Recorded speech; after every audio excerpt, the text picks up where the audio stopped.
Hello, duders.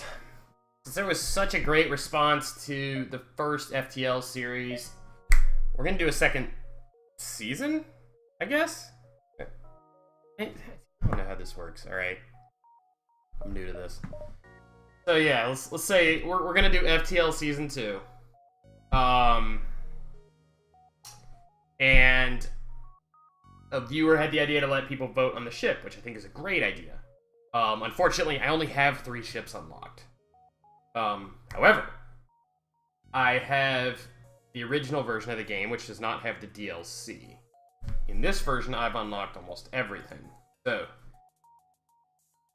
I can lay out what we have available, and I want you guys to vote in the comments for the ship we're going to be running in Season 2, which may be a lot shorter depending on which one you pick. So the Kestrel you've seen before starts with a missile and burst laser. It's very basic and pretty effective. It's a good ship. It's well-rounded and useful in most situations. All right, so the Nasacia is a stealth ship. As you can see, it starts with cloaking. Before everyone picks it just because it looks cool, I will almost certainly die immediately in this ship. As you can see, in exchange for stealth, it has no shields to start with. So you've got 4 dodge. So the dodge is really good, but only gets you so far. Taurus is the NG ship, and it's pretty cool. This was probably my main ship for a long time. It starts with Ion Blast 2, which, you look at the stats there, as, well, you can't see it because I put my stupid face cam back in the way. But, required power 3, charge time 4 seconds, shots per charge 1, and it does ion damage, which basically, it basically locks out a power level each time you do an ion damage for, like, 5 seconds. So, it's very effective at disabling systems without actually damaging them. Osprey, of course, you guys are familiar with. I ran it in Season 1. The only difference here is I also have the second layout on the Osprey in the original version. The Nisos. Which starts with dual lasers, which is a crappy burst laser, and the Lido, which is a crappy missile. The missiles, of course, go through all shields and either hit the room or miss the ship entirely, based on their dodge. The difference with the Nisos is it starts with 2 levels of artillery beam. The Bulwark is the rock guy ship. Very interesting layout. I don't know what this is all about. A lot of doors.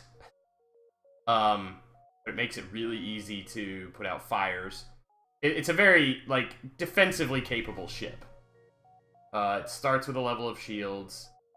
It starts with a couple levels of dodge. But the weapon systems consist of only missiles. So, off the bat, missiles are going to be a thing that you have to worry about until you can find another weapon. This is one of my other favorites. The Adjudicator is the Zoltan ship.